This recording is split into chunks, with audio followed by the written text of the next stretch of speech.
반갑습니다. 송주준입니다. 저는 이번에 설날을 지내면서 대한민국의 정치 하나만 잘못되더라도 우리의 일상이 얼마나 파괴가 될 수 있는가, 그거를 정말 실감했습니다. 가족 내도 당연히 진보적인 사람이 있고 보수적인 사람이 있는 거 아니겠습니까? 그런데 아무리 우리가 과거를 생각해 보더라도 이 정권만큼 이렇게 진보와 보수가 극단적으로 나뉘는 경우가 있었나 싶습니다. 가족 내에서 우리가 얘기를 하더라도, 정치와 관련된 얘기를 하더라도 그게 그대로 드러나지 않습니까? 이거는 무슨 의견 차이 이렇게 볼 수 있는 것이 아니라 극단적인 감정 싸움 이렇게밖에 안 끝나요. 그래서 제가 지난번에도 말씀을 드렸죠.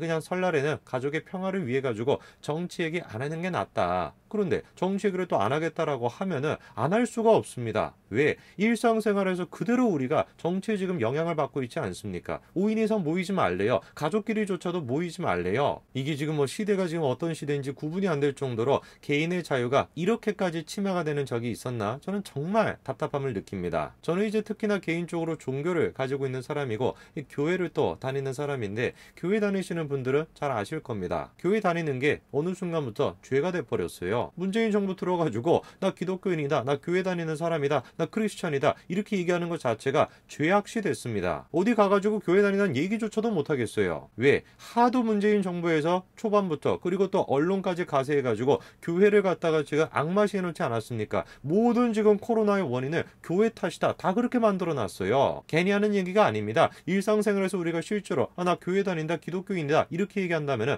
코로나 그거 얘기부터 바로 나옵니다. 막말 프레임 이런 것까지 씌워가지고, 막말 프레임 이런 것들은 정치권에서나 쓰이는 프레임인 건데 그거를 갖다가 종교인한테 뒤집어 씌웁니다. 그리고 모든 코로나의 원인을 갖다가 광화문 집회, 그리고 광화문 집회를 주도하는 정광훈 목사 그 탓이다 이렇게 다 몰아갔죠. 대통령이 직접 나서가지고 그렇게 몰아갔습니다. 그리고 비서실장이라고 하는 사람도 나타나가지고 그렇게 몰아갔습니다. 종교인을 그런 식으로 악마로 만들고, 그리고 모든 현실적인 문제의 책임을 그 악마한테 뒤집어 씌우니까 문재인 정부는 기뻤죠. 코로나를 통해 가지고 이룰 수 있는 정치적인 목적, 그런 것들이 다 감춰졌던 거 아닙니까? 저 악마 때문에 지금 우리가 이렇게 고생을 하고 있는 것이다 이런 식으로 몰아가니까 사람들이 문재인 정부의 코로나 정책에 뭐가 문제가 있는지를 전혀 알지를 못하는 거예요. 그러니까 기꺼이 자기의 자유를 제약시키는 거 아닙니까? 사람들이 먼저 나서가지고 자기의 자유를 제약을 시킵니다. 음식점 같은 데 가가지고 기꺼이 QR코드 같은 거 아무 문제 없이 찍어요. 교회 다니시는 분들도 마찬가지인 거 아닙니까? 대면 예배 그런 거 금지하는 거에 대해 가지고 종교의 자유를 지켜야 된다 이런 식의 생각이 나오는 것이 아니라 당연히 코로나 이것 때문에 우리가 그렇게 해야지, 괜히 이것도 우리가 뭐라고 했다가 우리 또한 마찬가지로 정광훈처럼 되지 않을까 그렇게 생각을 하고 그냥 수긍을 하는 겁니다. 그런데 제가 만약에 이렇게 질문해 볼까요? 만약에 정부에서 대면 예배를 통한 코로나 감염이 별로 없었다 이렇게 실토했다라고 한다면 여러분들은 어떤 생각을 하시겠습니까? 이것들이 진짜 장난하나 그냥 욕이 나오지 않겠습니까? 놀랍게도 그 얘기가 현실이 되었습니다. 이번에 정부 당국은 대면 예배를 통한 감염이 사실상 없었다라고 실토를 했는데요. 오늘 저는 영상을 통해서 문재인 정부가 어떤 식으로 교회를 그리고 크리스찬을 악마시했는지, 그리고 그 악마시했던 배경이 얼마나 허구적인 것이었는지 그거를 좀 말씀드리고자 합니다. 같이 한번 보시죠. 자, 문재인 대통령 8월 15일 광복절을 맞이해서 이렇게 얘기했었죠. 헌법 10조를 얘기하면서 국민 한 사람도 포기하지 않겠다 이렇게 얘기했습니다. 모든 국민이 인간으로서의 존엄과 가치를 갖고 행복을 추구할 권리를 갖는 헌법 10조의 시대다 라면서 우리 정부가 실현하고자 하는 목표다 라고 얘기했습니다. 당시 광복절을 맞이해서 문재인 대통령은 모든 국민들, 대한민국의 모든 국민들이 행복을 추구할 권리가 있다 이렇게 강조했습니다. 그러나 우리가 대번에 알 수가 있었죠. 저기서 문재인 대통령이 얘기하고 있는 모든 국민은 모든 국민이 아니라는 것을, 우리 사람, 우리 편 많이 문재인 대통령이 얘기했던 우리 국민의 범위였습니다. 그거를 바로 보여줬던 것이 바로 뭐였습니까? 광복절을 맞이했던 광화문 집회를 서울시는 모두 금지했었죠. 당연히 그거는 법률적인 근거가 없는 행동이었습니다. 코로나19에 대한 우려가 있다라고 할지라도 방역수칙이 잘 지켜진다라고 한다면 모든 국민이 갖고 있는 집회할 자유가 지켜져야 된다. 이게 법원이 얘기했던 상식적인 근거였습니다. 당연한 얘기인 거 아니겠습니까? 코로나19 무서운 거 맞아요. 코로나19 조심해야 되는 것이 맞습니다. 그러나 아무리 무서운 무서운 것이 있고 아무리 조심해야 되는 것이 있다라고 할지라도 그것 때문에 개인의 자유가 침해돼서는 안 되는 것입니다. 우리가 지금 얘기하고 있는 문재인 정부의 문제도 거기 있는 거 아닙니까? 코로나19에 대한 문제를 너무 과도하게 과장하고 있어요. 그리고 그런 식으로 과대 포장이 된 코로나에 대한 공포 때문에 사람들이 지금 어떻게 하고 있는 겁니까? 기꺼이 자기의 자유를 포기하고 있는 겁니다. 이런 식의 분위기를 만들어내고 있는 거, 그게 지금 문재인 정부인 것이고, 이런 식의 분위기를 정치적으로 이용해 먹는 거, 그게 바로 문재인 정부이기 때문에 우리가 비판을 하는 거예요. 당시에 비서실장이라고 하는 사람이 얘기하는 걸 보십시오. 도둑놈이 아니라 살인자입니다. 살인자. 이런 얘기까지 서스름없이 합니다. 그리고 대통령도 직접 나서가지고 뭐라고 합니까? 광화문 집회 강행에 대해서 국가 방역에 도전하는 일이다. 용서 못할 행위다. 이렇게 얘기해요. 광복절에 문재인 대통령이 강조했던 가치가 뭡니까? 모든 국민의 행복을 추구할 권리, 헌법 시초를 꺼냈습니다. 도대체 문재인 대통령이 얘기했던 모든 국민이 누구를 얘기하는 것일까요? 법원에서 지금 보장해주고 있고 헌법적으로 보장해주고 있는 것이 시위를 하고 집회를 할 수 있는 자유입니다. 그리고 그 자유를 기꺼이 추구하겠다라는 것이 광화문 집회에 참석하는 사람들의 마음이었어요. 물론 코로나19에 대해서 무시하겠다라는 것이 아니었습니다. 방역수칙 잘 지키면서 그렇게 하겠다라는 것이 그 집회에 참석하는 사람들이 갖고 있던 마음이었어요. 근데 그거에 대해서 문재인 대통령, 모든 국민들이 행복을 추구할 권리가 있다라고 얘기했던 문재인 대통령은 뭐라고 지금 얘기합니까? 용서 못할 행위다. 국가 방역에 도전하는 것이다. 이렇게 지금 얘기하고 있습니다. 그 용기가 생기는 거죠. 국민에서 광화문 집회에 참석하는 사람들에서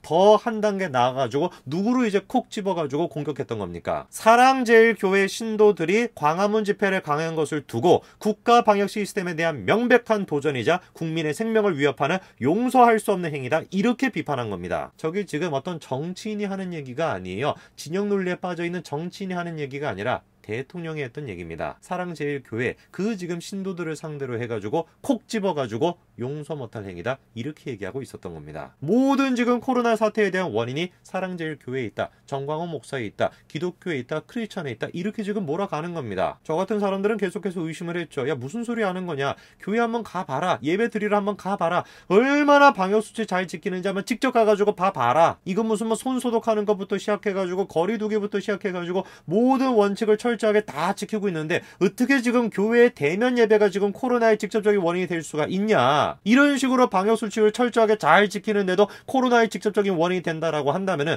어떻게 지금 지하철이랑 대중교통은 지금 직접적인 원인이 안 될 수가 있냐. 말이 안 되는 것이다. 지하철 탈 때마다 우리가 무슨 뭐 손소독을 합니까? 버스를 탈 때마다 무슨 뭐 거리두기를 합니까? 지하철 한번 타 보세요. 버스 한번 타 보세요. 지금도 마찬가지로 코로나시고 이런 거 상관없이 얼마나 사람들이 가득 메워가지고 그거 이용을 합니까? 그런데 어떻게 된 것인지 지하철발, 버스발 이런 식의 코로나는 아예 존재도 하지 않아요. 모든 지금 코로나는 전부 다 대면 예배를 통해서 발생을 한다라는 겁니다. 말이 안 되는 얘기죠. 처음부터 우리가 말이 안 된다라고 알았습니다. 그런데 결국에 이번에 정부에서 대면 예배에 대해서 실토를 했습니다. 대면 예배를 통한 감염 확산 사실상 없다. 방역당국이 확인했습니다. 기사들이 지금 쏟아져 나오고 있죠. 대면 예배를 통한 감염이 사실상 없다라는 거죠. 구체적인 내용을 보니까 뭐라고 지금 얘기하고 있습니까? 대면 예배를 위한 감염이 사실상 지금까지는 거의 없었다라는 겁니다. 저는 지금 저거를 보면서 이것들이 지금 정신이 나갔나 이런 생각이 들었습니다. 사실상 지금까지 없었다고 하면서 왜 그렇게 교회에 대해 가지고 계속해가지고 막 고발 조치를 하고 난리를 친 겁니까? 대면 예배 연다고 얼마나 많이 고발을 했습니까? 보세요. 2021년 2월 7일입니다. 아직까지도 대면 예배했다고 고발 조치하고 있습니다. 이미 방역당국이 직접 나서가지고 대면 예배를 통한 감염이 사실상 없다라고 실토했음에도 불구하고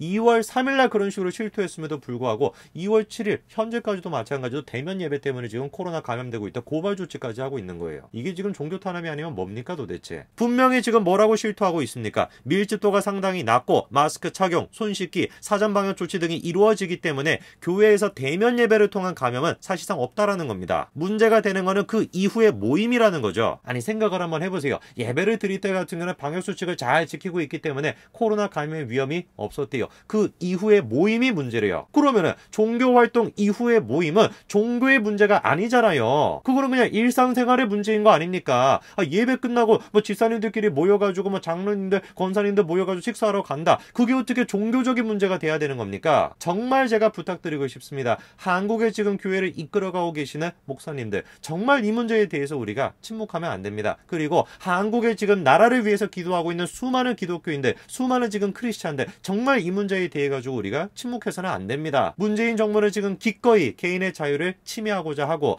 문재인 정부는 기꺼이 개인의 집회의 자유, 종교의 자유까지 다 지금 침범하고자 하는데 왜 우리가 침묵하고 있어야 되겠습니까? 당당하게 우리가 얘기할 수 있어야 되는 것이에요. 제2의, 제3의 정광훈 목사가 된다는 거에 대해서 우리가 두려움을 느껴서는 안 되는 것입니다. 누가 뭐라고 하든지 간에 현재 지금 문재인 정부가 하고 있는 방역은 철저하게 정치 방역인 것이고, 그 정치 방역의 희생자가 기독교였던 것입니다. 오늘까지 말씀드리겠습니다. 감사합니다.